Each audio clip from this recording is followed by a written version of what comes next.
All right, what is going on, guys? We are going to be doing a UFC 306 fights to make after the event video. So, as you see on the screen here, I got some fighters. Some of them are winners, some of them are losers, and I'm going to match them up with who I think would be best for their next fight. May not be the most exciting fight for some of them, but I think it is a much needed fight for some of them. So, I don't have any particular order on how I want to go. I'll probably go, we'll start in the top right corner. We're going to start with O'Day Osborne. So, I was debating about even putting him in this fight, or in this video, because he lost his fight. But since I thought it was a borderline robbery, I decided I want to give him one more chance. I don't know if the UFC will, but I want to give him one more chance. And who I want to give him one more chance against is Edgar Chairez, the guy who lost to Joshua Van. They're both coming off losses on the same event. I think Edgar Chairez is like 1-2-1 in the UFC. So, good matchup, loser gets cut, winner keeps going on. All right, moving up. We have Norma Dumont winning her fight via unanimous decision. She should be jumping up in the ranks, around rank number 5, I believe. And this matchup that I could, we have Kayla Harrison fighting Ketlin Vieira. So that was the matchup I was going to give her originally. But obviously she's scheduled to fight, so that's not going to happen. They're probably, if Kayla Harrison wins, she's definitely getting the next bantamweight title shot. So really the only matchup in the top 5 right now that I think makes sense is the rematch with Macy Chaston. So they fought before. Chaston won via split decision. She's on a 2-fight winning streak. Norma Dumont is on I believe a 4 or 5 fight winning streak. So it would definitely be a good rematch, if you will.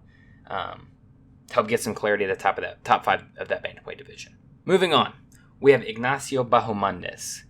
And, it was kind of hard to find a matchup. I was trying to look through, find some lower skill lightweights, he still needs to test himself, improve a little bit. Did great in this fight, but I think, 1 or 2 more fights, that way he could get some more experience, then maybe a top 15 opponent. And the fighter I came up with is Austin Hubbard. They're both on winning streaks. Austin Hubbard is only on a 1-fight win streak. He's been out of the organization before. Lightly would call him a veteran. He has a decent amount of fights, so I think this would be a good fight. I would favor heavily Ignacio Bahamondes to win that fight. But you never know what's going to happen. It's a fight. So, moving on. Ketlin Sosa won via brutal rear naked choke in the first round after almost getting the knockout. Again, women's bantamweight division, kind of hard to find fights and matchups. This is what I came up with. Melissa Gatto. Both on winning streaks. Both kind of up-and-coming contenders, if you want to call them that, in the women's bantamweight division. I know the not super high skill level, but, at least Sosa's got that good power, so maybe she can get another knockout or something. But I really don't have much to say about that. Moving on. We're going to go with Irina Aldana next. Loses her fight. She will definitely be out of the top 5 come Tuesday. Again, another rematch. Holly Holm. There's really, not much to do. The women's bantamweight division is not very good. So it's kind of hard to make these matchups, but they're both on losses. Kind of makes sense a little bit. Both kind of veterans. Holly Holm's way older. She should probably just retire, but I know she's not going to. But yeah, I think that'd be they fought before, so this would be a rematch. I know no one's probably clamoring to see it, but it'd be a decent fight, I'm sure. Moving on, Raul Rosas Jr. won his fight. Calls for a top 15 opponent, and as I said on my post fight, definitely think he does not need a top 15 opponent. If he gets a top 15 opponent, he is 100% going to lose. I don't really see anybody in the top 15 of the bantamweight division that I could see him beating. So I found somebody who was ranked in the top 15 at one point, not that long ago. Definitely a step up in competition. Would be the best fighter he's fought thus far. and that is Adrian Yanez. This would definitely be a step up in competition. He was ranked in the top 15 at one point, and he's not some bum. He's not some scrub or like a weight bully like Christian Rodriguez is, who he has a loss to, his only loss on his MMA record. So I think this would be a banger matchup. I know this is, I don't want to say this is throwing him into the deep end because, Yanez got chinned by Rob Font, but he's still a good fighter. He's not a complete scrub.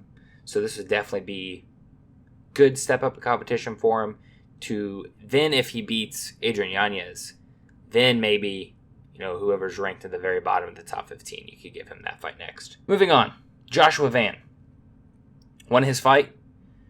Very good fight. It was pretty close, contentious for fight of the night. Call him out in his post-fight interview. Ronaldo Rodriguez. I think this would be a banger matchup. They both come to fight. They both come to bring it. No quitting. And Van called him out in his post-fight. So I think that makes perfect sense. They both run some pretty big wars. They both probably need, 3-4 months off. Maybe come back December, January, something like that. Would be a good matchup for the flyweight division. Moving on. Esteban Robovics won his fight. And the matchup that I came up for him, Diego Ferreira. Veteran of the sport, been around a while, would be a solid test for Esteban. And Ferreira's on a 2-fight win streak. So he's doing pretty good right now. And not that I think he's going to really do anything in the lightweight division, but if he has any hopes of doing something in the lightweight division, knocking off an upcoming contender like Esteban Robovics would be good for him. I think this would be a banger matchup. Ferreira's coming off a pretty good fight in his last fight. I watched that live. It was a pretty good fight. Moving on.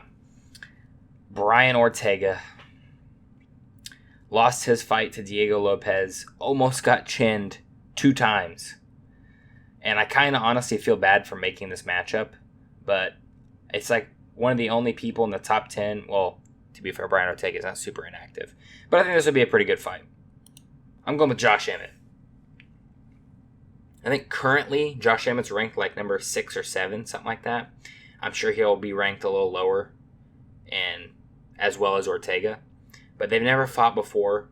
They're both been in the top of the division for a while. Josh Emmett's coming off that brutal KO of Bryce Mitchell. Absolutely brutal. Had him seasoned on the floor. And I kind of feel bad giving him, Ortega almost just got knocked out like 2 separate times. And I'm giving him a power punch wrestler in Josh Emmett. But I think that would be a very fun fight. Josh Emmett's got the good wrestling, the big nuclear one-punch knockout power. And can Ortega, slip the power and take Josh Emmett down? Because Josh Emmett kind of got exposed. He got submitted by a triangle choke fighting for that interim featherweight title. So, not the best jiu-jitsu, but very good wrestling. I think that would be a banger matchup. Very good matchup. We're going to be moving on. Diego Lopez. So I don't have anything here for Diego Lopez because I think if Volk wasn't in the picture, I would say give Lopez the winner of Ilya and Max. But since Volk is going to be facing whoever wins that fight, I think in the meantime, what you need to do with Lopez is give him the winner of Aljamain Sterling and Movsar Evloev for a number 1 contender fight in the featherweight division. So pretty much what would happen, you have Ilya and Max fight. The winner of that fight is going to fight Volkanovski. Okay? Then whoever wins that fight is going to fight the winner of Aljamain Sterling, Movsar versus Diego Lopez, and whoever wins that fight. It's kind of a lot going on right there. But whoever wins that fight fights Lopez for a number 1 contender fight. I think in a rematch, I would favor Diego Lopez to beat Movsar Evloev. I think he came in on like a few days' notice for that fight. And if Aljamain Sterling gets past Evloev, I would definitely pick Diego Lopez to beat Aljamain Sterling. I think he's too big, too strong. He's got good power. He's got the wrestling and jiu-jitsu, or maybe not the wrestling, but he's got the jiu-jitsu to kind of counteract Sterling. So I think either of those fights, honestly, would be banger matchups. But I think that's who Diego Lopez needs to be fighting next. 100% for sure. Moving on. Alexa Grasso loses to Valentina Shevchenko. And I don't want to say she was a fluke champ, but it's kind of looking that way a little bit. So she didn't really take that much damage. So I think she could definitely get back in there before the end of the year. Maybe like November, December, something like that. You could even do a fight night main event in the Apex if they need one. We got Macy Barber. Macy Barber, I believe she's on a 4 or 5 fight win streak, something like that. And she's on the cusp of a title shot. So if she could get the fight with Alexa Grasso and win, the UFC likes to push her. I think it would be a good fight. And I would probably favor Macy Barber to win that fight. But I'm not sure, though. I'd have to look into it. But I think that'd be a good fight. Flyweight division's kind of backed up a little bit. You have Manafjord, who's been deserving of a title shot over the last year, but since it's been backed up between Shevchenko and Grasso, she hadn't really got it yet. So Manafjord is definitely next. Which, spoiler alert, Manafjord. That's who I have for Valentina Shevchenko. Just like I said, she's been deserving of a title shot for a while now. So she's kind of just had to stick it up and wait and fight people in the meantime. She's definitely deserving of the next title shot. So those would be my 2 fights for these flyweight women. Next, Sean O'Malley. Loser, main event. Probably could have seen this one coming a mile away. Henry Cejudo. Now, I know it might not be the most exciting fight or the most anticipated fight, because I think there's probably a better matchup for Sean O'Malley as far as exciting wise. It'd be Corey Sandhagen. I think that could be a fun fight. They're both good strikers, but Corey is probably a better grappler than Sean O'Malley, so he might do the Rob Font, what he did in the Rob Font fight, and just take O'Malley down and dominate him like Merab did. But I think Henry Cejudo's old. He's like 37. That's old, especially for the lower weight classes. That'd be a good bounce back fight for him. And they both Henry Cejudo is calling him out because O'Malley went on him and Usman's podcast and blasted him, I think a few days before his fight. So that would definitely be, I guess you could sell the fight kind of a little bit better that way. This would be a good addition to any pay-per-view. Again, O'Malley did not take that much damage. So you could put him in, December, January, somewhere in there. Fight night main event, co-main, something like that. I think it would be a good fight. Again, you could probably swap Henry Cejudo out with Corey Sandhagen, and that would be just as good, if not even a better fight. But, we're looking to let O'Malley get back, fight a top opponent, but nobody really cares about Henry Cejudo. So if he loses again, it doesn't really matter. Moving on. Merab Dvalishvili.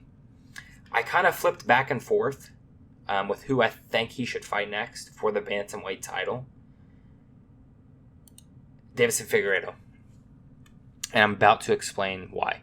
Because as soon as that fight was over, they were already pushing for Umar Nurmagomedov to get that fight. And I understand he's a Nurmagomedov.